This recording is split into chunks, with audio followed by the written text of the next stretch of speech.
Queridos irmãos, graça e paz do nosso Senhor Jesus esteja sobre a vida de cada um de vocês. A gente segue falando um pouco sobre os salmos dos degraus, os salmos de peregrinação do povo de Israel. E hoje a gente vai pensar um pouco sobre o Salmo 129. Para colocar um tema nele, a gente vai falar sobre como superar os maus tratos. Diz assim a palavra do Senhor: muitas vezes me angustiaram desde a minha mocidade, Israel que o diga. Muitas vezes me angustiaram desde a minha mocidade, mas não prevaleceram contra mim. Os lavradores passaram um arado nas minhas costas e abriram longos sulcos, mas o Senhor é justo, cortou as cordas dos ímpios. Sejam envergonhados e repelidos todos os que odeiam Sião. Sejam como a erva dos telhados que seca antes de florescer, que não enche a mão do ceifeiro, nem os braços daquele que ata os feixes. E também os que passam não digam: a bênção do Senhor seja com vocês. Nós os abençoamos em nome do Senhor. Enquanto a gente segue para a Nova Jerusalém Celestial, a gente vai passar por muito sofrimento. Essa não costuma ser uma verdade muito popular, mas é a realidade, né, queridos irmãos? A leitura desse salmo pode nos trazer duas experiências durante essa jornada. A primeira é de identificação com a dor que esse salmista descreve aqui. E a segunda é com a esperança na justiça poderosa e eficaz de Deus. A primeira experiência, com o sofrimento, nos ajuda a entender o quão frágeis e fracos nós somos e que nem sempre a gente vai sair intacto das adversidades. Muitas delas vão nos deixar marcas, seja na pele, seja no coração. Mas lembre-se sempre que eu e você, enquanto seguidores do homem de dores, aquele que sabe o que é padecer, o Cristo, também nós teremos as nossas próprias dores. Também seremos muitas vezes injustiçados e vamos receber os golpes que fazem muito mais do que ferir o corpo, a pele. Esses golpes muitas vezes eles serão tão profundos que vão dilacerar a nossa alma.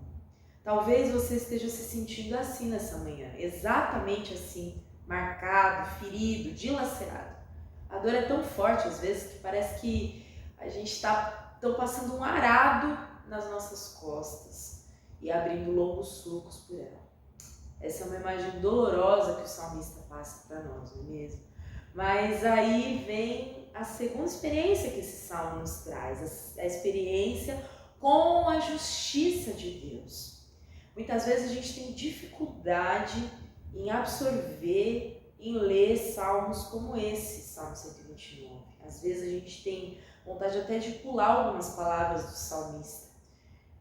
E por que disso? Porque assim como tantos outros salmos, o 129 é um salmo que a gente chama de salmo imprecatório. O que é isso? Imprecar significa proferir maldição. E é exatamente isso que o salmista faz aqui ao falar dos seus inimigos e dos seus perseguidores. Para absorver os ensinamentos de salmos como esse, a gente precisa urgentemente alinhar a nossa percepção a respeito do que são esses salmos imprecatórios e de como eles se encaixam na realidade da nossa vida. Em primeiro lugar, ele se trata de escritura sagrada, se trata de palavra de Deus. Então a gente não pode simplesmente descartá-los porque de alguma maneira eles podem nos fazer mal. A gente precisa nos submeter ao que o Espírito Santo tem a nos revelar através das palavras desses. Em segundo lugar, a gente precisa se libertar da nossa visão distorcida a respeito de Deus e da sua justiça. O Deus que é revelado no Antigo Testamento, em salmos como esse, é exatamente o mesmo Deus revelado no Novo Testamento. E ele continua exercendo a sua justiça sobre os pecadores, sobre mim, sobre você. Uma justiça que não é incondicional, essa justiça ela é condicional. João 3,16 diz que Deus amou o mundo de tal maneira que entregou o seu Filho unigênito para que todo aquele que nele crê não pereça, mas tenha vida eterna. E no versículo 18 continua assim: quem crê em Jesus não é condenado, mas quem não crê já está condenado, porque não crê no nome do unigênito de Deus. Então, eu e você precisamos entender que Deus é o mesmo em todo o tempo, desde antes da fundação do mundo, e que continua exercendo a sua justiça imparcial e condicional. Condicional porque ela precisa passar pela cruz, ela precisa passar por Cristo. Quem não crê, quem não olhar para Jesus como a única saída possível de libertação, de toda maldade, de todo pecado, de toda iniquidade, permanece, infelizmente, permanece debaixo da ira de Deus. Então esse salmo ele vai falar que todos os homens estão diante da justiça de Deus. Aqueles que praticam o mal serão envergonhados. Eles podem até prevalecer por um curto espaço de tempo, mas assim como a erva que seca antes mesmo de florescer, que tem uma existência e uma influência completamente passageira e transitória na vida, no dia, assim também são aqueles que não se submetem ao senhorio do Senhor. Quando a gente se depara com a justiça de Deus, assim como descrita nesse salmo, a gente se vê diante de Cristo, do próprio Cristo que se fez justiça por nós. E em consequência, a gente se vê diante da sua igreja, que somos nós. Ele experimentou uma terrível aflição.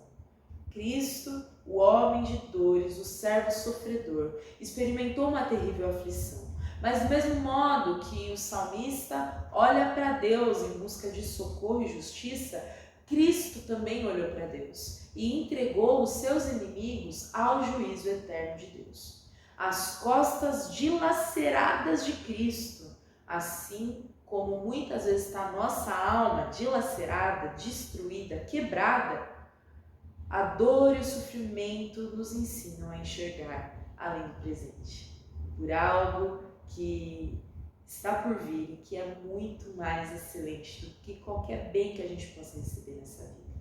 Existe uma música que diz que toda dor é por enquanto, mas a alegria do Senhor, a tua alegria, é daqui até o fim e eternamente. A justiça de Deus continua operando grandes coisas. Confie nessa justiça, descanse, se refugie nessa justiça e saiba que a minha e a sua dor, elas são incomparáveis à alegria que está por vir, que já se realizou em Jesus Cristo. Quando a gente olha para Jesus, a gente consegue se lembrar todas as vezes que a justiça de Deus em Jesus Cristo nos abriu o caminho para um lugar de delícias que começa aqui e que vai se revelar plenamente quando a gente estiver finalmente diante dos olhos maravilhosos do Senhor. Por isso, toda dor, todo sofrimento do presente, eles estão condicionados à justiça de Deus. Confie nela, descanse nela e creia que assim como em Jesus nós somos justiça de Deus, esse Deus ele vai continuar operando através de sua justiça. Aprenda a lidar com toda perseguição, com toda dor, em Cristo. Amém? Que Deus te abençoe. Você pode acompanhar todo o nosso conteúdo no Instagram, no YouTube e no Facebook. Deus te abençoe.